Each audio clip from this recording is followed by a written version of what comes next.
नमस्कार। हरकारा के deep dive में आज हम लोग थोड़ा-सा एक अलग सा विषय लेकर आए हैं और थोड़ा-सा विषय दरअसल पुराना है काफ़ी, क्योंकि इस 9 जुलाई को गुरुदत्त जो फ़िल्मकार थे और इतने बड़े अभिनेता थे हमारे समय के, वो 100 साल के हो जाते और उन्होंने बहुत लंबी ज़िंदगी तो नहीं जी, 39 की उम्र में वो स्लीपिंग पिल के ओवरडोज़ से या फिर आत्महत्या के शिकार हुए एक तरह से। पर उन्होंने जो सिनेमा बनाया वो उस समय के हिसाब से भी अपने वक़्त के और अपने आस-पास के लोगों के मुकाबले काफ़ी आगे का था और उनकी ज़्यादातर कहानियों में सुखांत नहीं थे और वो दरअसल किसी भावनात्मक स्तर पर आपको कहीं धीरे और गहरे से झकझोर के चले जाते थे। तो और उनकी एक पूरी टीम थी, जिसमें उतने ही इंटेंस और क्रिएटिव लोग थे, जिसमें चाहे वो हेमंत कुमार हों या साहिर हों, फिर साथ में वहीदा रहमान जैसी उनके साथ एक्ट्रेस हुआ करती थी, माला सिन्हा, रहमान, जॉनी वॉकर और वो लगातार उनके इकोसिस्टम का वो हिस्सा थे। और जिन्होंने वो फ़िल्में देखी हैं, चाहे वो पहले देखी हैं या अब भी देख रही हैं, शायद गुरबत के जाने के बाद उनकी फ़िल्मों को बहुत ज़्यादा देखा गया। उनके समय में शायद उतनी कामयाबी उनको नहीं मिली थी। और जो उनका जो सेट डिज़ाइन था, जो उस समय की ज़्यादातर ब्लैक एंड व्हाइट फ़िल्में बनती थी, उनकी शायद आखिरी फ़िल्म जो थी, आखिरी फ़िल्मों में से एक चौदहवीं का चाँद एक रंगीन फ़िल्म थी, उसके पहले की फ़िल्में ज़्यादातर ब्लैक एंड व्हाइट थी और उसमें जो लाइट्स और जो कैमरा शॉट्स और बहुत ही गज़ब के होते थे और वो सो कहते हैं कि वो सब कुछ उसमें से भावनात्मक प्रभाव छोड़ती हुई वो जाती थी। तो मेरे साथ मेरे एक बहुत पुराने साथी और मेरे पुराने बॉस हैं अमिताभ और वो न्यूज़ और मेरी तरह समाचारों के पुराने क्या बोलते हैं कीड़े हैं, पर साथ में फ़िल्मों के बारे में जितना उन्हें पता है उतना किसी को नहीं पता होता, तो मतलब मेरे आस-पास जो लोग हैं उनमें से। तो मैंने उनसे पूछा कि क्या हम लोग इस बारे में बात करें गुरुदत्त के बारे में और वो इसके लिए राज़ी हो गए, तो एक तो पहले उनका धन्यवाद और फिर ये कि गुरुदत्त को अब जब 100 साल हो गए हैं, तो क्या हम एक उनके साथ अब जाकर हम एक इंसाफ कर सकते हैं और जब हम इस वक़्त पे जब उनके बारे में बात कर रहे हैं जहाँ पे फ़िल्म बनाना और उनकी थीम्स अपने आप में एक अजीब से बदलाव से गुज़र रही हैं, जिसमें समाज का, सरकार का हमारी अपनी एक जो शोर बढ़ता जा रहा है, संगीत का भी है, चाहे प्लॉट्स का है। तो उस पूरे बदलाव के बीच में जब हम गुरुदत्त की फ़िल्मों को देखते हैं या उनके बारे में बात करते हैं, तो क्या अब वो समय है जब हम उनके साथ एक तरह से इंसाफ कर सकते हैं? अमिताभ? बहुत शुक्रिया निधीश जी, बहुत शुक्रिया निधीश। आपने ये जो आयोजन किया है गुरुदत्त की जन्मशती के मौके पर, ये बहुत एक मैं कहूँगा कि एक ज़रूरी चर्चा है, क्योंकि गुरुदत्त का सिनेमा दरअसल ऐसी चीज़ है जो कि आपको समय की सीमाओं से परे जा करके प्रभावित करता है। आप ये सोचिए कि जिस शख्स की मौत को 50 साल से ऊपर हो गए, है ना? और उनकी फ़िल्में आज भी, जहाँ आपने जिन फ़िल्मों का नाम लिया, प्यासा का, साबी गुलाम का, कागज़ से फूल का, चौदहवीं का चाँद का, तो ये जो है ये फ़िल्में तो ऐसी हैं जिनका जिनका कथानक और जिनकी जो भी शैली है, वो समय से परे है। कौन-सा सिनेमा ऐसा होगा कि जो जो किसी भी युग में अगर पूछा जाए और उसका गाना आपको याद आए और कहा जाए ये दुनिया अगर मिल भी जाए तो क्या है? जिन्हें नाज पर है, जिन्हें नाज है जिन्हें नाज है, बिल्कुल, जिन्हें नाज है हिंद पर वो कहाँ है। ये जितना जितना जवाहरलाल नेहरू के दौर में सच था, उससे कहीं ज्यादा सच आज के जमाने में कि जब हम विश्वगुरु होने की बात कर रहे हैं, उसका उसका सब जगह नगाड़ा पीट रहे हैं। उस समय जो है जब आप गुरुदत्त की फिल्म प्यासा देखते हैं और वो गाना सुनते हैं जो आपकी नसों को झंझना देता है, जो साहिर लुधियानवी ने गाना लिखा है और एस डी बर्मन ने जिसका संगीत बनाया है और जो मोहम्मद रफी ने गाया है, मगर जिसका पूरा एक संकल्पना जो है वो गुरुदत्त की थी, जाहिर बात है। तो मैं जो आपने गुरुदत्त का ये जो आपने याद दिलाई, दरअसल हमें गुरुदत्त के सिनेमा को इस एक पूरे दौर के साथ में देखना चाहिए, जिस दौर में वो सिनेमा बना रहे थे, और वो दौर कैसे आज के दौर से मुख्तलिफ भी है, लेकिन कहाँ वो चीजें मिलती हैं। जैसे मैंने कहा कि ये दुनिया अगर मिल भी जाए तो क्या है, ये एक शाश्वत प्रश्न है और एक सार्वभौमिक प्रश्न है। मतलब ये सिर्फ गुरुदत्त के लिए नहीं, ये वैन गॉग के लिए भी आप कह सकते हैं। ये किसी भी अच्छे भावुक व्यक्ति के लिए, कलाकार के लिए, कवि के लिए, साहित्यकार के लिए, किसी भी संवेदनशील व्यक्ति के लिए ये एक शाश्वत प्रश्न है कि वो दुनियादारी में फंसे या जो है वो जो जो सच्चाई है, जो नैतिकता है, जो ईमानदारी है, जो रिश्तों का की मासूमियत है, उसमें उसमें उसमें अपना मतलब इन्वेस्टमेंट करे। तो ये जो सवाल है जो गुरदत्त का सिनेमा उठाता है, या जो कागज के फूल में जो बात वो कहते हैं कि साहब बिछड़े सभी बारी बारी, उड़ जा प्यासे भौरे, रस ना मिलेगा खारों में, जो कैफी आजमी का गाना है। तो आप सोचिए कि ये जो चीजें जो गुरदत्त हमको दे गए, ये ये एक ऐसी निधि है जिसको हम जितनी बार भी याद करते हैं तो हम जज्बाती होते हैं, हम उसको लेकर के बहुत एक लगाव महसूस करते हैं, हम फिलोसफाना हो जाते हैं, हम हमको लगता है कि यार वाकई में हम जहां उलझे में इस दुनिया में, जिस दुनियादारी में, उसमें रखा क्या है। लेकिन वही चीज है जो आपने, जैसा आपने कहा ना कि जिन्हें नाज है इन पर वो कहाँ है, तो सत्ता से सवाल पूछने वाला सिनेमा गुरदत्त ने बनाया, और वो भी नीतीश आजादी के 10 साल बाद, जब नेहरू पूरी दुनिया के हीरो थे, हिंदुस्तान के ही नहीं पूरी दुनिया के हीरो थे, लेकिन इतना झन्नाटेदार थप्पड़ जब भारत की सरकार से मुंह पर पड़ता है कि साहब ये महलों तख्तों ताजों की दुनिया है, और उसके बाद ये कहता है ये जिन्हें नाज है इन पर वो कहाँ है। तो जब आप पंचशील की बातें कर रहे थे, जब आप सारी दुनिया के हीरो, उस वक्त एक आदमी सिनेमा में उठ करके ये सवाल पूछता है और ये साहस दिखाता है, जो आज का सिनेमा सारी जो तकनीकी सुविधाएं हैं, सारी सर्वश्रेष्ठता के बावजूद नहीं हिम्मत कर पाता, जो हम देख रहे हैं आज की तारीख में कि कैसे सिनेमा जो है वो एक सबसर्विएंट रोल प्ले कर रहा है। बहरहाल गुरदत्त की अगर आप फिल्मोग्राफी की बात करें नीतीश, तो आप ये देखेंगे कि जब उन्होंने काम शुरू किया, यानी 1925 की उनकी पैदाइश है, वो उनका मूल नाम बहुत सारे लोगों को शायद ना पता हो,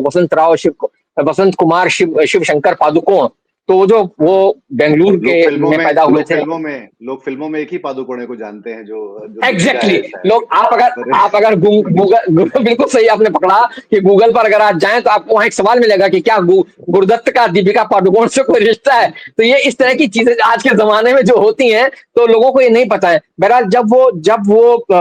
मतलब बड़े हुए और क्योंकि एक बहुत मध्यम वर्गीय परिवार में उसमें जन्मे थे, तो जो मध्यम वर्गीय परिवार की समस्याएं होती हैं जैसी आज के जमाने में, उसी तरह की चीजें उस जमाने में भी थी। तो जो उनको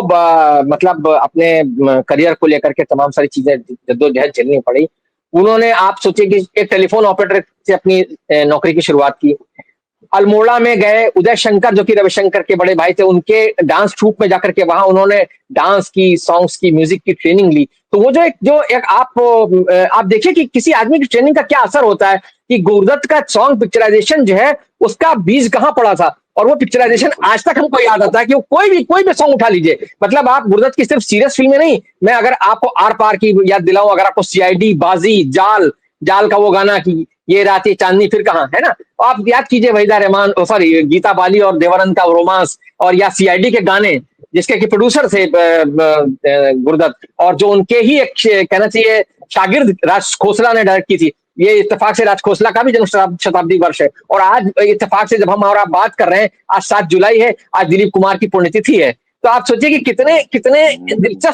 दिलचस्प तारीख पर हम गुरदत्त को याद कर रहे हैं। और जब 9 जुलाई की हम बात करते हैं तो 9 जुलाई को गुरदत्त की भी सालगिरह होती है और संजीव कुमार की भी सालगिरह होती है। तो एक साथ कितने बड़े बड़े कलाकारों को आप आज याद कर रहे हैं, आपके जरिए हम याद कर पा रहे हैं, इसके लिए मैं आपका शुक्रिया अदा करता हूं, आपके इस मंच का शुक्रिया अदा करता हूं। ये बहुत बड़ी बात है, ये बहुत दिलचस्प संयोग बना है। बहरहाल गुरदत्त की जो टेम्पलेट है मैं उस पर लौटना चाहता हूँ कि ये जो जहां से उनकी ट्रेनिंग हुई, उसके बाद जब वो आते हैं तो उनको बी शांताराम के प्रभात स्टूडियो में नौकरी करते हैं। हम एक है फिल्म के जो है डांस डायरेक्टर के तौर पर वो शुरुआत करते हैं। फिर देवानंद से उनकी दोस्ती होती है, और देवानंद की दोस्ती जिसका जिक्र देवानंद ने अपनी किताब जो उनकी आत्मकथा है रोमांसिंग विद लाइफ, उसमें उन्होंने बड़े प्यारे ढंग से किया कि दोनों जो है वो स्ट्रगलर्स थे, और कैसे एक दिन जो है धोबी की गलती से देवानंद की शर्ट गुरदत्त के पास चली जाती है, और गुरदत्त वो शर्ट पहन करके जब उनको पहने हुए जब मिलते हैं स्टूडियो में, तो देवानंद उस शर्ट को ध्यान से देखते हैं और फिर उस लड़के से हाथ मिलाते हैं और कहते हैं भाई मैं देवानंद हूं, और फिर दोस्ती शुरू होती है दोनों में आपस में। फिर ये वादा होता है आपस में, दोनों में वादे लिए जाते हैं कि भाई जब मैं किसी लायक बनूंगा तो मैं तुमसे एक पिक्चर डायरेक्ट करवाऊंगा, और वो गुरदत्त कहते हैं ठीक है जब मैं पिक्चर डायरेक्ट करूंगा तो मैं तुमसे एक्टिंग करवाऊंगा। तो ये जो बातें होती हैं, तो बाजी में देवानंद ने उनको पहला मौका दिया। अब आप सोचिए, बाजी जो है देवानंद ने नवकेतन बैनर बनाया, उन्होंने नवकेतन में गुरदत्त को, उन्होंने नए डायरेक्टर थे, उन्होंने मौका दिया। बाजी की कहानी कौन लिख रहा था? गुरदत्त को देवानंद लेकर के आए थे, लेकिन बाजी की कहानी लिख रहे थे बलराज साहनी।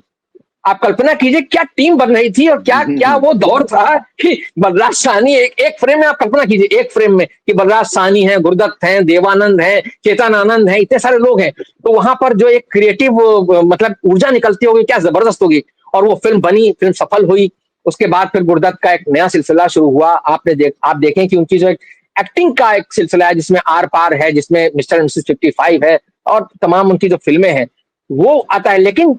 उस आदमी के दिमाग में क्या चल रहा था, मैं उस तरफ लौटना चाहता हूँ। कैसे प्यासा आई जब गुरुदत्त स्ट्रगल कर रहे थे उस दौर में, उन्होंने एक कहानी लिखी थी कश्मकश। ये हमारे आपके दर्शकों को शायद बहुत सारे लोगों को मालूम ना हो। गुरुदत्त जो है वो इतने प्रतिभावान थे कि जब वो बेरोजगारी के दौर में थे, इलस्ट्रेटेड वीकली के लिए उन्होंने लघु कथाएं लिखी थी।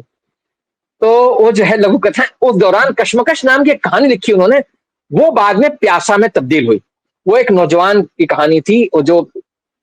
जो उसने वो जो एक संवेदनशील नौजवान है, जो अपने परिवार का, समाज का, सबका एक तरीके से जो पाखंड है वो सब झेलता है, कैसे उसकी स्ट्रगल है, उसकी कहानी थी। वही बाद में जाके प्यासा में तब्दील होती है। और आप देखिए नीतीश, वो कहानी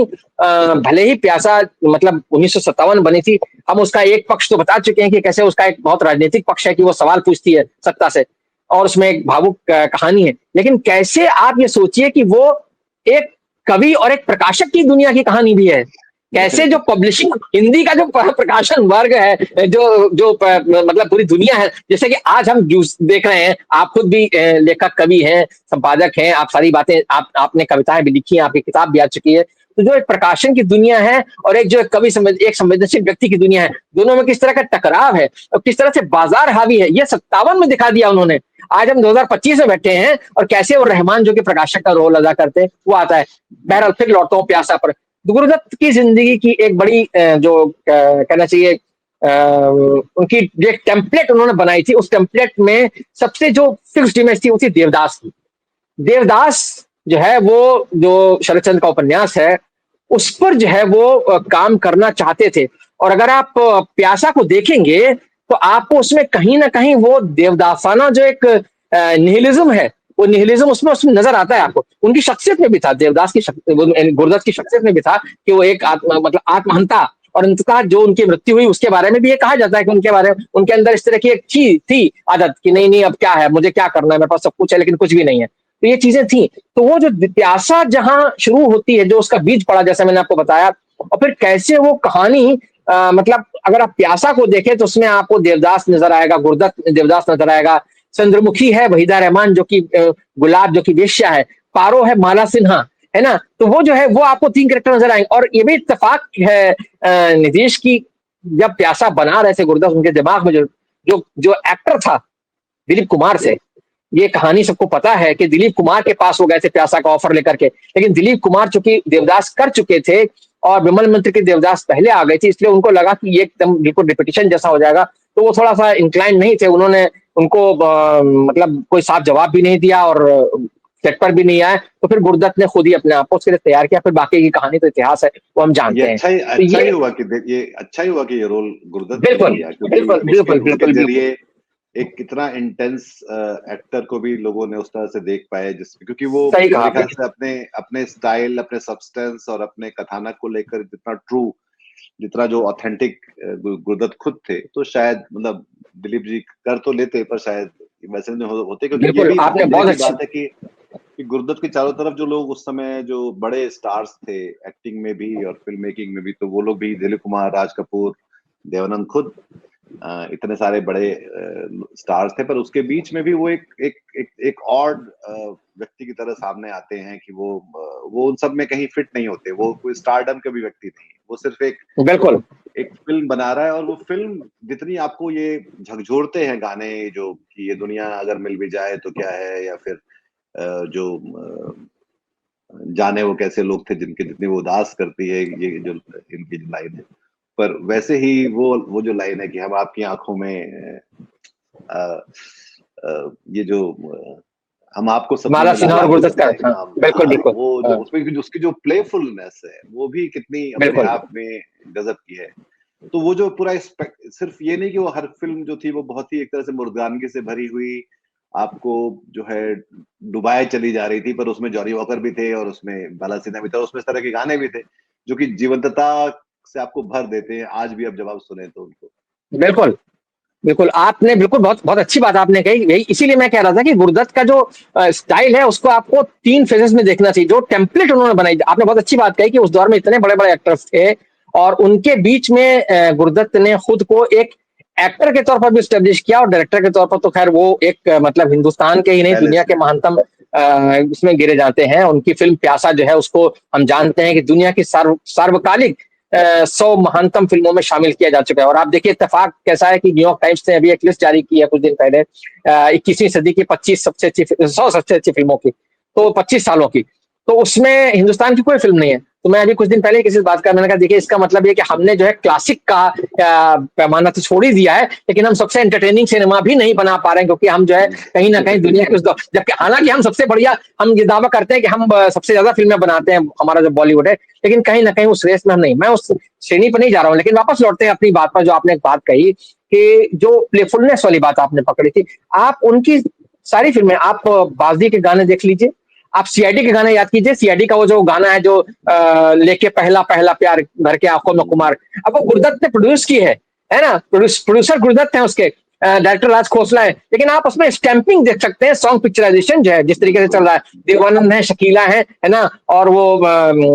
पूरा गाना चल रहा है, डांस हो रहा है, और आके एक छेड़छाड़ चल रही है, या जो गाना है कभी यार कभी पार लगा तीरे नजर, या बहुत सारे, मतलब मैं आपको बताऊं वो जो आर पार, उसी का गाना याद आ गया कि सुन सुन सुन ओ जालिमा प्यार हमको तुमसे हो गया,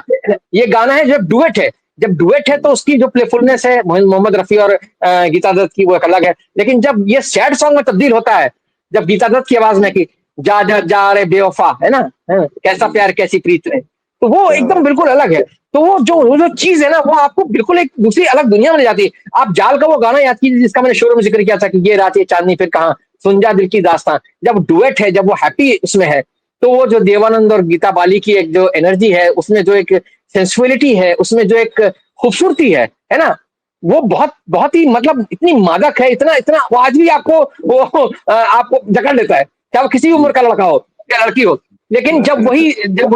जब वो लता मंगेशकर की आवाज में आती है एक सोलो के तौर पर, जिसमें कि टीज है, जिसमें कसक है, नॉस्टैल्जिया है ना, तो वो जो है वो एकदम बिल्कुल अलग हो जाता है, उसका पिक्चराइजेशन बिल्कुल अलग है। तो ये जो उनका स्टाइल था पिक्चराइजेशन का, या आप मैं आपको साथ बीबी गुलाम की वो कव्वाली याद दिलाता हूँ कि साकिया आज की रात मुझे नींद नहीं आएगी, सुना है तेरी महफिल में रत जगह है, वो मीनू मुमताज गा रही हैं और सप्रू है और सबको, और गुरदत्त को आप देखते हैं, भूतनाथ जो है वो उसका किरदार दरवाजे के पीछे छुप छुप करके वो कव्वाली देख रहा है ना, तो वो जो है आप अगर ध्यान दें तो सिर्फ मीनू मुमताज के चेहरे पर लाइट है, बाकी जितनी डांसर्स हैं वो आपको अंधेरे में नजर आएंगी, मतलब क्योंकि उनको मालूम था कि मुझे कहाँ किसको हाईलाइट करना है। या फिर वो गाना जो कि क्लासिक गाना है, वक्त ने किया क्या हंसी सितम, तुम रहे ना तुम हम रहे ना हम, उसमें वीके मूर्ति की जो फोटोग्राफी है, सिनेमाटोग्राफी, दो लाइट के एकदम वृत्त बना दिए उन्होंने, एक वृत्त में वहीदा रहमान है, एक वृत्त में गुरदत्त है, सब श्वेत श्याम फोटोग्राफी है, आपको एकदम जकड़ के रख देती है, कह रहे क्या चीज क्रिएट की है ना। तो वो जो चीज है वो एक ऐसी चीज है, वो एक टेम्पलेट है नीतीश, जो कि मतलब हिंदुस्तान में जो लोग सिनेमा पढ़ना चाहते हैं, सिनेमा में दिलचस्पी रखना चाहते हैं, आपके जैसे लोग जो कि चीजों में गहराई में जाकर चीजों को समझना चाहते हैं, समझाना चाहते हैं, जो दर्शक भी सिनेमा को ठीक से समझना चाहते हैं, उनके लिए ये चीजें बड़ी अनोखी चीज है। और इसलिए गुरदत्त का सिनेमा कभी भी पुराना नहीं पड़ेगा, क्योंकि वो जो टेम्पलेट उन्होंने सेट की थी, आप पाएंगे कि गानों का पिक्चराइजेशन या सिनेमा की कहानियां, बहुत सारी चीजें जो है उन्हीं के इर्द गिर्द घूम रही हैं। तो वो जो लकीर खींच गए ना, वो एक बिल्कुल अलग लकीर है। एक्टर डायरेक्टर आपको बहुत सारे मिलेंगे, राज कपूर भी हैं, बहुत सारे लोग हैं जिन्होंने काम किया, लेकिन ये कि वो जो एक गुरदत्त ने काम किया, प्यासा, कागज के फूल और साहब बीबी गुलाम की जो ट्रिलॉजी है उनकी, जो दुनिया में जो जानी जाती है, आप पूरी ट्रिलॉजी अगर देखेंगे तो उसमें आपको जो है ये दिखाई देगा कि मेलोड्रामा, जबरदस्त मेलोड्रामा है, लेकिन मेलोड्रामा को महाकाव्य की ऊंचाई देने वाला, वो एक एपिक को उसको ऊंचाई दे देते हैं। तो वो जो है गुरदत्त का काम है, वो काम है कि जब वो लास्ट में प्यासा में आते हैं वहीदा रहमान के पास, और उसके बाद वो कहते हैं कि मैं इतनी दूर चला जाना चाहता हूँ कि मतलब जहां से वापस फिर लौटना ना पड़े, और फिर वहीदा रहमान से सिर्फ एक शब्द, दो शब्द बोलते हैं, साथ चलोगी, बस वहां पर फिल्म खत्म होती है। अगर आप ध्यान दें तो फिल्म वहां पर खत्म होती है कि साथ चलोगे, वो जा रहे हैं दोनों। तो वो जो चीज है ना, वो आपको एकदम हॉन्ट करती है, वो एकदम आपके दिल को पकड़ लेती है। अगर आप सिनेमा को समझते हैं या सिनेमा में आनंद लेते हैं, तो वो सिर्फ सतह पर नहीं पकड़ती आपको, वो कहीं आपके साथ चलती रहती है, उम्र भर चलती रहती है। जब भी आप बात करते हैं तो आपको लगता है हाँ यार, ये एक चीज है जो मैंने अभी तक, जिसका मैं स्वाद अभी तक ले सकता हूँ। तो वो बहुत बड़ी बात है कि इतने बड़े फिल्मकार वो बने, इतने बड़े फिल्मकार वो समय के सीमाओं से परे जाकर के साबित हुए कि उनका क्रिएशन आज भी, जब हम डिस्कस कर रहे हैं, उनकी फिल्मों को 50-60 साल हो गए, मतलब आप सोचिए कि 64 में तो उनकी डेथ हो गई, उसके बाद उनकी फिल्म बहारें फिर भी आएंगी जिसमें वो प्रोड्यूसर थे, है ना, वो फिल्म रिलीज हुई, लेकिन उसमें वो बात नहीं है। देखिए मूर्ति का कहना था कि जब गुरुदत्त की डेथ हुई तो उसके बाद उन्होंने कहा कि मतलब मुझे लगा कि मेरी जिंदगी का वो जो एक दौर था वो खत्म था, वो जो मेरी क्रिएटिविटी थी वो कहीं ना कहीं चलेगी। तो ये जो आप एक टीम बनाते हैं, आप टीम देखिए, उन्होंने जो आप बीके मूर्ति का जिक्र हम कर ही रहे हैं, सचिन देव बर्मन को याद कीजिए, उनका संगीत याद कीजिए, आप मोहम्मद रफी को याद कीजिए, गीता दत्त के गाने याद कीजिए, है ना, साहिर के गाने, कैफी के गाने, मजरूह का आपने, ये चीजें, हेमंत कुमार की आवाज, यस, हेमंत कुमार का जिस तरह से इस्तेमाल किया है, जो होता है ना जिसको बोलते हैं कि जो एक तारामंडल जो एक तरह से बनाता है व्यक्ति, एक बिल्कुल बिल्कुल वो एक जहाज के कैप्टन की तरह, एक वो डायरेक्टर और प्रोड्यूसर ही होता है उस फिल्म का। एब्सोल्युटली गुरुदत्त ने जो एक तरह से जो कॉन्स्टलेशन जो बनाया वो अपने आसपास के लोगों का, वो अपने आप में मेरे ख्याल से सभी लोग एक तरह से परफेक्शनिस्ट भी थे, और वो उनसे वो निकाल भी लेते थे कि वो उस तरह का परफेक्शन। बिल्कुल ये भी एक बहुत बड़ी बात है, क्योंकि और दूसरी बात ये है कि गुरुदत्त को अलग अलग तरह से आप देख सकते हैं, सिर्फ उनके संगीत के लिए देख सकते हैं, सिर्फ उनकी रोशनियों के लिए देख सकते हैं, सिर्फ उनके सिनेमेटोग्राफी के लिए देख सकते हैं, सिर्फ उनके जो है स्क्रिप्ट्स के लिए देख सकते हैं उनको। पर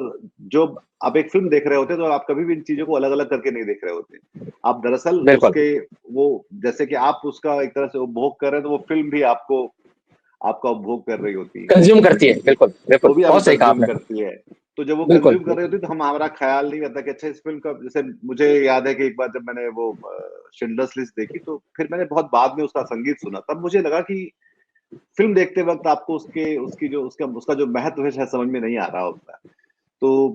अच्छी बात, बहुत सारे लोग ऐसे होंगे जो कि गुरुदत्त को उनके गाने सुनकर उनकी फिल्मों की तरफ गए होंगे इन 100 सालों में,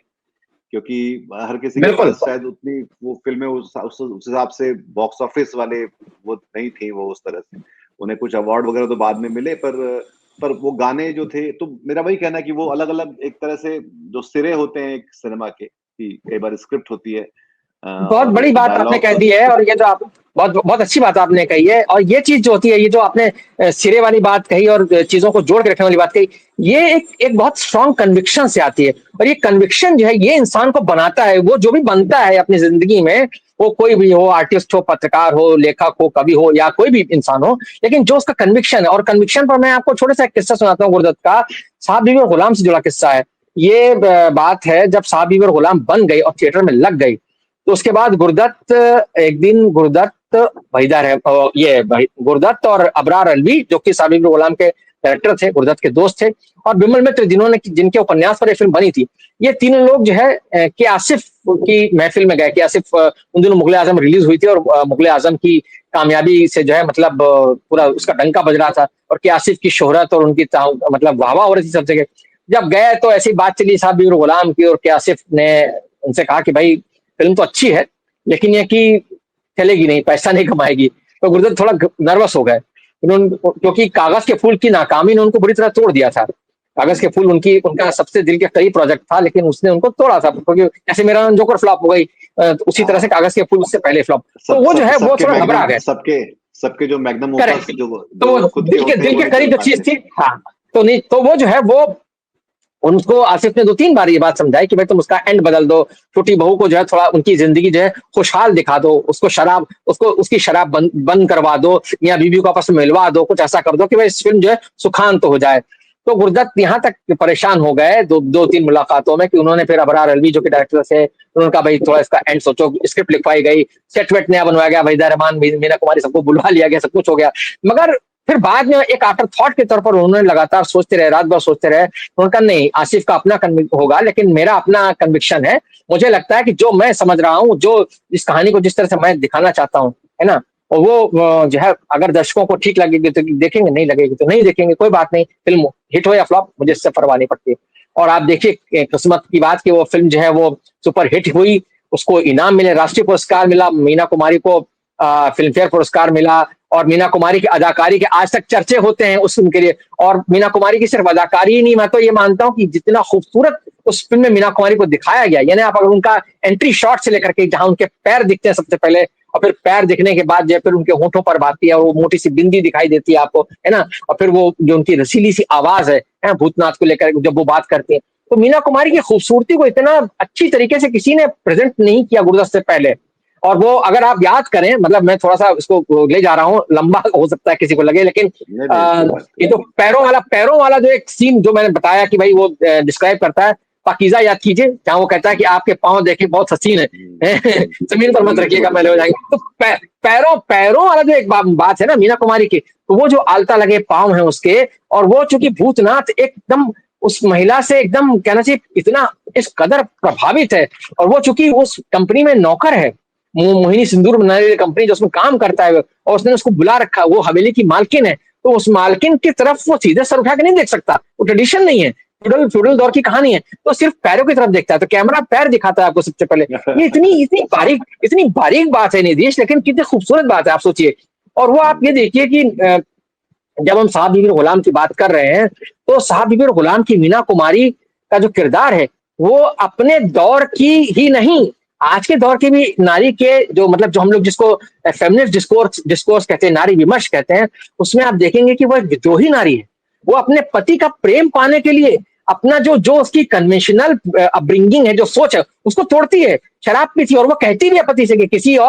और महिला ने क्या ऐसा इतना त्याग किया है। तो जब रहमान को पकड़ के झिझोड़ती है, तो कहती है क्या कि किसी ने इतना त्याग किया है क्या, किसी ने शराब पी है क्या। तो ये जो बात है ये, और वहां आप देखेंगे कि मतलब जवा जो कि वहीदा रहमान का किरदार है, और जो छोटी बहू का किरदार है, दोनों में किस तरह का कंट्रास्ट है। छोटी बहू एक बहुत पारंपरिक महिला होते हुए भी कहाँ मोहिनी सिंदूर से शुरू करती है, और कहाँ शराब पर जाके खत्म होता है उसका किरदार, है ना। और कहाँ जो है वो मतलब वो एकदम विद्रोहिणी हो जाती है, और घर छोड़ देती है, मतलब जाने लगती है उसके साथ में, गुर्जर के साथ में। लेकिन उधर वहीदा रहमान है, जो कि थोड़ा जो ब्रह्म समाज को दिखाया गया, उसको एक ऐसी महिला, लेकिन अंततः वो जो है कहाँ जाती है कि जो बचपन में उसकी शादी हो गई थी, किससे शादी हुई थी, किसी अतुल्य चक्रवर्ती से, जो कि दरअसल भूतनाथ है, जो कि दरअसल गुरुदत्त है। तो ये जो चीज है ना, आप किरदारों का उलट पलट होना देखते हैं आप, और गुरुदत्त के महिला किरदारों को इसी हाँ, पर साथ में ये जो मैं इस पे अलग से भी आपकी बात सुनना चाह रहा था कि ये जो इनके जो महिला चरित्र जो इन्होंने बनाए और जिन लोगों से करवाए,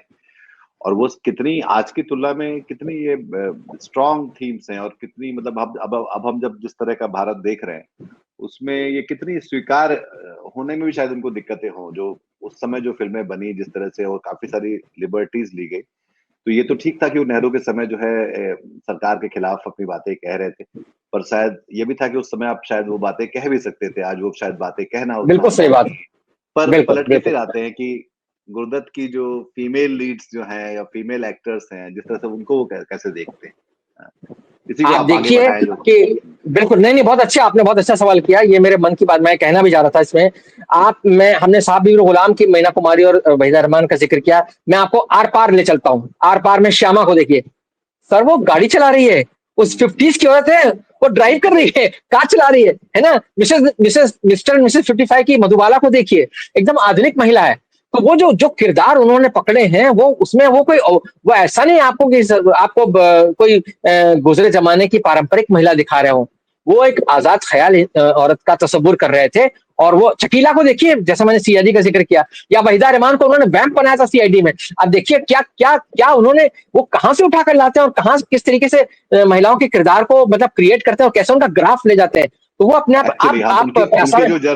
उनकी जो जर्नी फिर आगे हो रही है, जर्नी है बिल्कुल। आप प्यासा को देखिए, प्यासा में वहीदा रहमान का जो किरदार है, वो उसको उन्होंने प्रोस्टिट्यूट का किरदार दिया है। जैसा मैंने कहा कि वो देवदास की टेम्पलेट है, वो चंद्रमुखी है, लेकिन चंद्रमुखी का जो ओरिजिनल किरदार है, जो किताब में है और जो विमल राय की फिल्म में, वो थोड़ी सबड्यूड है। लेकिन यहाँ पर वहीदा रहमान सबड्यूड नहीं है, वो बिल्कुल हम कदम है। जो शायर है, जो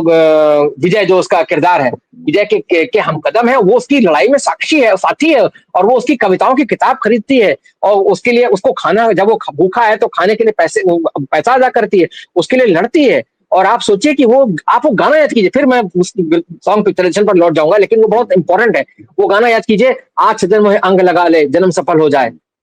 वो गाना कहां से शुरू होता है निधीश, कि वहीदा रहमान जो है एक गाड़ी में आ रही है, किसी ग्राहक के साथ आ रही है, वो विषय है, वो किसी ग्राहक के साथ आ रही है, अचानक धक्का लगता है, उसको गाड़ी से बाहर फेंक दिया जाता है। वो कहती है कि मेरे पैसे दे, वो पैसे नहीं देता, और उसको फेंक दिया जाता है। और फिर जो है पुलिस वाला जो है देख लेता है, तो पुलिस वाले से बचने के लिए कि पुलिस वाला कहीं पकड़ न ले कि वो वेश्या है क्या है, तो बचने के लिए वो गली गली भागती फिरती है। एक गली के एक नुक्कड़ पर एक मोड़ पर उसको गुरदत्त मिल जाता है, गुरदत्त का कंधा पकड़ के वो खड़ी हो जाती है, पुलिस वाला आता है, गुरदत्त से पूछता है क्या क्या करो, तो गुरदत्त कह देता है कि ये तो मेरी पत्नी है। इतने भर से वो निहाल हो जाती है। ये बहुत बड़ी बात है।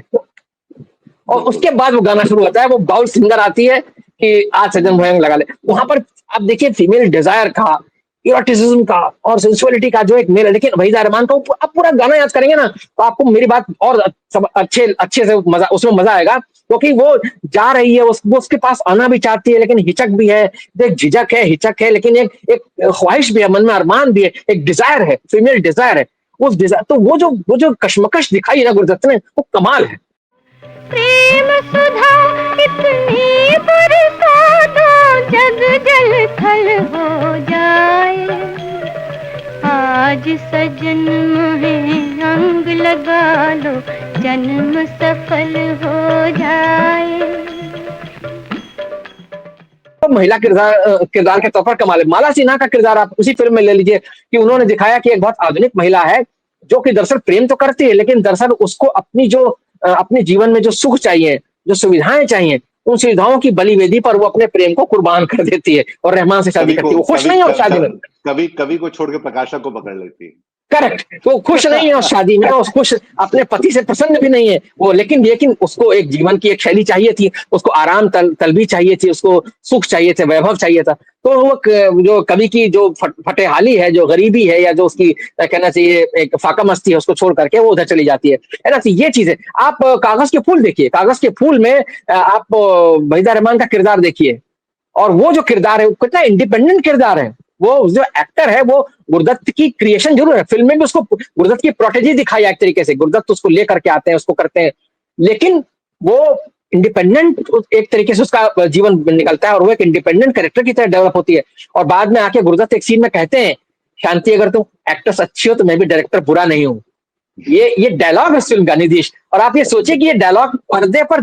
गुरदत्त और वहीदा रहमान के बीच में हो रहा है, जो कि दरअसल असली जिंदगी में भी कितना कितना मतलब मानी खेल डायलॉग बन जाता है कि वहीदा रहमान एक अच्छी एक्ट्रेस है और गुरदत्त एक बेहतरीन डायरेक्टर है। तो वो जो है सुरेश सिन्हा जो उस फिल्म में डायरेक्टर बना है ना। और देखिए फिर वही बात मजेदार, वो फिल्म जो बन रही है कागज के फूल में, सुरेश सिन्हा जो फिल्म बना रहे हैं, वो फिल्म कौन सी है? देवदास। वो देवदास फिल्म बना रहे हैं। तो देवदास ऑब्सेशन जिसकी बात मैंने शुरू में कही थी, वो आपको दिखता है, उनकी जिंदगी में दिखता है। और उसी फिल्म में जो सुरेश सिन्हा की वाइफ का रोल किया, बीना ने जो रोल किया, वो एक इंडिपेंडेंट महिला है जो कि मतलब बहुत आजाद ख्याल है, पति से उसकी पटती नहीं है, लेकिन वो कहीं से भी वैम्प जैसी नहीं है। वो थोड़ी खराब औरत आपको लग सकती है कि भाई ये क्या है, लेकिन पति की संवेदना से उसका मेल नहीं है। तो गुरदत्त जो है जिस तरीके से अपने महिला पात्रों को आजादी देते हैं, यहाँ तक कि मतलब वो जिस तरीके से वो जो मिस्टर मिसेस 55 की ललिता पवार को याद कीजिए आप, मधुबाला की माँ जो है, प्रीतम आनमिलो गाना चल रहा है, प्रीतम जो है उसमें गुरदत्त का नाम है ना। अब आप सोचिए कि ये जो चल रहा है, ये वो कट से रेडियो बंद करती है, प्रीतम आनमिलो, है ना। तो ये जो चीजें हैं ये आपको किसी दूसरी दुनिया में ले जाती हैं, और किसी आपको लगता है कि नहीं ये 50s 60s के जो किरदार है, ये छुई मुई वाले किरदार नहीं है, ये एक ऐसी औरत की किरदार है जो कि एक नए बनते हुए हिंदुस्तान की एक आजाद ख्याल औरत, जिसका की ख्वाब जो है, जिसका सपना जो है, वो नेहरू की राजनीति भी देख रही थी, जिसका सपना उस दौर के समाज सुधारक देख रहे थे, उस दौर के जो, तो सिनेमा कैसे उसको आगे बढ़ा रहा था, उस चीज को कैसे सोसाइटी के निर्माण में, कैसे वो आपके सामने एक टेम्पलेट रख रहा था, कैसे प्रोटोटाइप्स आपके सामने क्रिएट कर रहा था कि देखिए ये औरतें हैं, है ना। तो वो जो है जिसमें सुख है, दुख है, जीवन के सब कुछ है, जलन है, प्रेम है, ईर्ष्या है ना। लेकिन एक ऐसा नहीं है कि आप जो है सब्जुगेट किए जा रहे हो, ठीक है ना। तो वो जो किरदार उन्होंने क्रिएट किए हैं, वो महिला किरदार, उनकी ताकत है निर्देश। और ये वो इसलिए मीना कुमारी का जो छोटी बहू का किरदार है, वो बावजूद इसके कि वो एक फ्यूडल स्ट्रक्चर में पड़ी हुई औरत का किरदार है, वो एक रिग्रेसिव समाज की कहानी है, सब कुछ, लेकिन उसके बावजूद वो एक प्रोग्रेसिव किरदार लगता है, वो एक ऐसी महिला लगती है जो अपने सारे मतलब पारंपरिक बनावट के बावजूद बहुत ही आधुनिक है, बड़ी विद्रोहिणी किस्म की महिला है। तो वो उस किरदार को बहुत ऊंचाई देता है। ये गुरदत्त की का कंसेप्शन था, और ये गुरदत्त का मतलब कहना चाहिए क्रिएशन, ये कंट्रीब्यूशन है हिंदी सिनेमा में, मानता हूँ। मेरे ख्याल से ये भी है कि उन्होंने उन सारे चरित्रों को के जरिए वो सारे सवाल सामने रखवा पाए, उनके जरिए वो, जिनसे हम मोटे तौर पर जो समाज है हिंदी का, और एक हमारी जो उस समय की अर्धशहरी मध्यवर्गीयता के बीच में जो हम सवाल खुद से पूछना लायक हम हमेशा टालते थे या उनसे हम बचते थे। तो ये सही बात। एक बड़ा उनकी हर फिल्म का ये हासिल है कि वो एक बहुत उन लोगों से, चाहे वो साहब बीबी गुलाम के हों, जहाँ पे जिनसे हम उम्मीद नहीं करते थे कि ये इनकी कोई जुबान है या इनके पास कोई सवाल है या ये सवाल गौर करने लायक भी है। तो कथानक के तौर पर ये बड़ी सफलता गुरदत्त की है कि जिसमें वो आखिरी में आपके पास बहुत सारे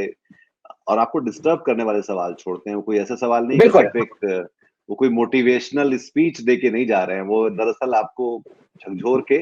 और आपको अपने साथ छोड़ के जा रहे हैं। वो कोई रास्ता वास्ता भी नहीं बता रहे हैं। तो ये भी एक अच्छी स्टोरी टेलर की निशानी है कि वो सब कुछ आपको बताने के लिए नहीं बैठा हुआ है। और इसलिए भी क्योंकि उनकी सारी कहानियों में ज्यादातर सुखांत नहीं था। तो वो भी एक महत्वपूर्ण है। तो फिर एक जो आखिरी में एक जो बात है वो ये कि एक दो बातें। एक तो एक गाने कौन से आप जो हैं उनको आपको लगता है कि आपके पास वो लौट कर आते हैं या आपके ज़हन में वो बार-बार से घूमते हैं, वो गाने कौन से हैं गुरदत्त के? और दूसरा ये कि जब आप देखते हैं एक समग्रता में, जैसे कि एक चीज़ होती है जब हम एक फ़िल्म देख रहे होते हैं और फिर एक होता है कि उसको बाद में जो हमारे ज़हन में जो रह जाता है, उसको अर्क कहता हूँ कि अर्क क्या रह गया जो किसी भी चीज़ को किताब पढ़ने के बाद भी हो सकता है। तो वो क्या है अमिताभ आपके लिए? देखिए मेरे लिए, मैंने आपको प्यासा से शुरुआत करके कहा कि ये दुनिया अगर मिल भी जाए तो क्या, ये एक ऐसा गाना है जो एक शाश्वत, मैं मानता हूँ कि शाश्वत सार्वभौमिक है, सार्वकालिक है। तो ये मेरा बहुत पसंदीदा गाना है। प्यासा के सारे गाने अगर आप देखेंगे तो उसमें उनमें आपको बिल्कुल अलग-अलग तरह की चीज़ें नज़र आएँगी। और उसी बीच-बीच में आपने बहुत अच्छा ज़िक्र किया था जॉनी वॉकर का। जॉनी वॉकर जो है वो गुरदत्त के दोस्त थे और गुरदत्त ही उनको लेकर के आए थे, है ना? और आपको बदरुद्दीन का नाम उनका असली नाम था और शुरुआती फ़िल्म में बदरुद्दीन नाम उनका इंट्रोड्यूस होता है। बाद में जॉनी वॉकर उन्होंने नाम दिया, विस्की के नाम पर उन्होंने जॉनी वॉकर का नाम दिया। तो बदरुद्दीन के लिए उन्होंने, और वो जॉनी वॉकर के लिए सीन क्रिएट करके रखते थे। इसमें वो जो सर जो तेरा चकराया वाला गाना है, वो पूरा का पूरा गाना जो है वो जॉनी वॉकर के लिए क्रिएट किया गया। एक कि उनको, और वो गाना अपने आप में आप देखेंगे उस पूरी फ़िल्म में बिल्कुल एकदम सबसे अलहदा गाना वो है। बहरहाल जो आपने पसंद की बात की है, तो मेरे ख्याल में गुरदत्त की फ़िल्मों के तमाम गाने, मतलब मैं तो क्या बताऊँ, बाजी, जाल और सीआईडी के तमाम गाने मैंने लिखे। पहला पहला प्यार वाला गाना मुझे बहुत पसंद है। और मैंने आपको बताया कि वो सुन सुन सुन ओ जालिमा प्यार हमको तुमसे हो गया। और प्यासा के गाने, साबिब गुलाम के जितने भी गाने, पिया ऐसो जिया में समाए गए और, है ना? या भंवरा बड़ा नादान है, मेरे बहुत पसंद, मतलब मैं इसलिए क्योंकि एस डी बर्मन का म्यूजिक जो, अच्छा उसकी आप म्यूजिक की जो आप कहना चाहिए कि विराटता देखते ना, संगीत की विराटता देखिए, उसमें इतना रेंज है, इतना गजब का रेंज है कि आप ठगे चले जाते हैं। अब जहां आशा भोसले चाहिए वहां आशा भोसले ही है, और वहां आशा भोसले के अलावा किसी और को आप फिट नहीं कर सकते। जहां गीता दत्त है वहां गीता दत्त है, मतलब वो, और अपनी पूरी एकदम जबरदस्त सेंसुअलिटी के साथ में, पैथोस के साथ में, मेलनकोली के साथ में मौजूद है। जो गुरदत्त एक मेलनकोली का पूरा मायालोक रचते हैं ना, वो भी अभूतपूर्व है। उनके जैसा किसी ने रचा नहीं है कि आप उस मतलब दिलीप कुमार एक अभिनेता के तौर पर उस मेलनकोली को पर्दे पर सर्जित करते थे कि आप उनके दर्द में एकदम मतलब अपने आप को ही डुबो दें, ऐसा लगता था। लेकिन गुरदत्त एक निर्देशक के तौर पर जो आपके इर्द गिर्द वो वृत्त क्रिएट करते हैं, वो अद्भुत है। वो आप उसी में बने रहना चाहते हैं, उससे बाहर निकलना नहीं चाहते हैं। तो गाने, उनकी फिल्मों के जितने भी गाने हैं, मैंने मतलब आपको बताया, और बहुत सारे गाने तो इस वक्त याद भी ना रहे, लेकिन मैं तमाम फिल्में जो उनकी मैंने देखी हैं उसके सब, चौदवी का चांद के गाने आप बताइए। चौदवी का चांद हो तुम, या आप कल्पना कीजिए, इतना खूबसूरत गाना है चौधरी के चांद। और मैंने साहब बीवर गुलाम की, अब आप सोचिए कि कव्वाली साहब बीवर गुलाम में आ गए, और कव्वाली क्या शानदार कव्वाली है, सुना है तेरी महफिल में रख जगह है। तो वो जो जिस तरीके से गाने लिखे गए, जिस तरीके से गाने गवाए गए, उनकी ट्यून बनाई गई, जो पूरा एक काम है, तो वो आपके साथ आज तक बना हुआ। मैं जब आपसे बात कर रहा हूँ तो बहुत सारी चीजें, वाकई में वो सारे सीन एकदम आंख के सामने आ जा रहे हैं कि हाँ भाई ये गाना है, या जो आपने जिसका हम आपकी आंखों में दिल को भुला दे, तो है ना, तो वो जो गाना है जो साइकिल, अब जो टीजिंग वाला जो आपने कहा, वो कॉलेज रोमांस है, लेकिन वो उस जमाने का कॉलेज रोमांस। और आज देख लीजिए, आज भी आपको वो गाने अच्छे लगते हैं। आज भी जब आप कोई प्रोग्राम देखते हैं संगीत का, जो तमाम सारे चैनल्स पर आते हैं, आपको पुराने यही सब गाने सुनाई देते हैं। आजकल के बच्चे जो है वो इन गानों की प्रैक्टिस करे जाते हैं और वो इन गानों को गाते हैं, तो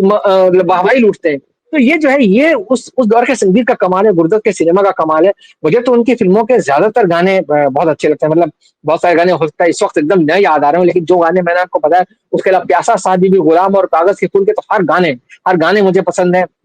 आर पार, मिस्टर मिसेस 55, जाल जाल का वो गाना मैंने आपको बताया ही है ना, जो ये रात ये चांदनी फिर कहाँ। तो मतलब आप सोचिए कि देवानंद जैसा हीरो है, गीता बाली हीरोइन है ना, और वो क्या शानदार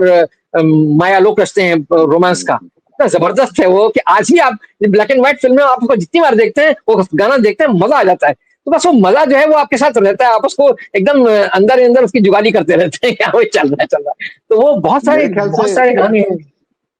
मेरे ख्याल से एक तो जी ये भी बहुत अच्छी बात है कि जो जब उनकी आप फिल्म अभी दोबारा भी देखेंगे तो लगेगा कि इसमें कुछ ऐसा नहीं है जो कि बेकार है या अतिरिक्त है। एक बिल्कुल तो ये सबसे अच्छी बात है उनकी कि एक अपने आप में मुकम्मल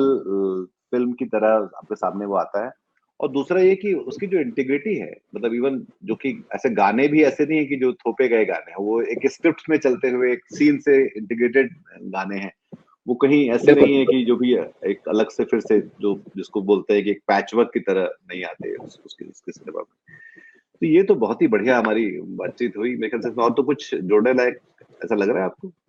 नहीं, देखिए गुरुदत्त पर बात करने के लिए हम लोग बहुत लंबी बातचीत करते रह सकते हैं, ऐसा कुछ नहीं। गुरुदत्त जो है वो, मैंने कहा ना गुरुदत्त, अब आप देखिए हमने गुरुदत्त और संजीव कुमार का जिक्र किया था मैंने शुरू में। गुरुदत्त को लेकर के कियाशिफ एक फिल्म बनाने वाले थे, जिसमें गुरुदत्त को वो लैला मजनू पर फिल्म बनाने वाले थे। उन्होंने मुगले आजम के बाद ये प्रोजेक्ट सोचा था, और गुरुदत्त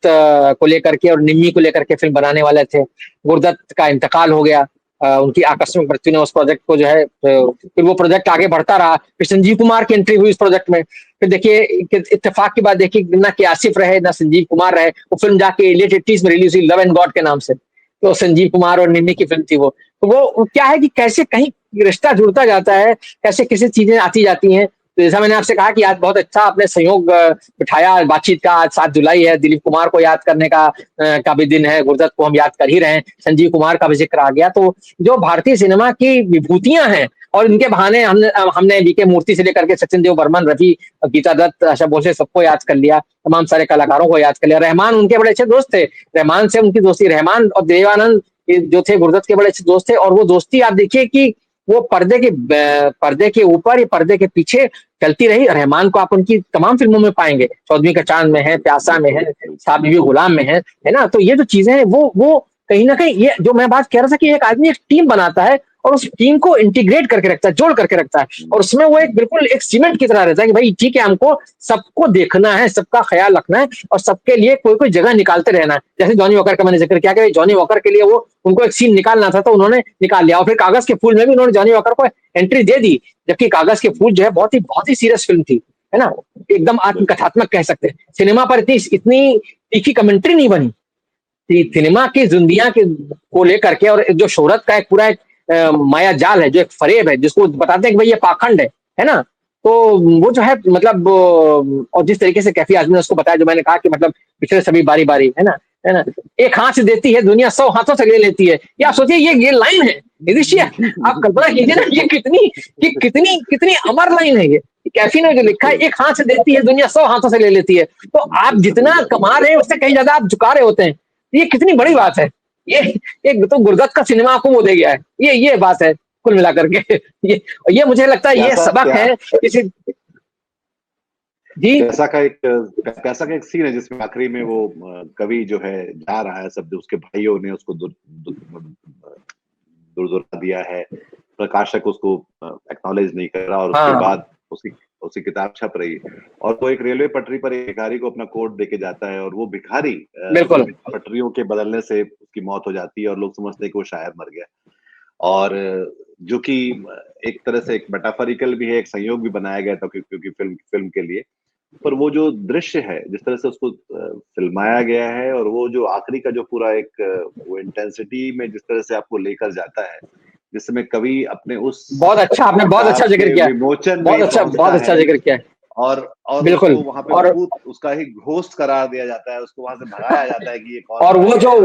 जो बहुत अच्छा सीन, बहुत शुक्रिया आपका कि आपने वो सीन याद दिलाया, क्योंकि वो सीन जो है वो सिनेमा के इतिहास में सिनेमाटोग्राफी के लिहाज से भी,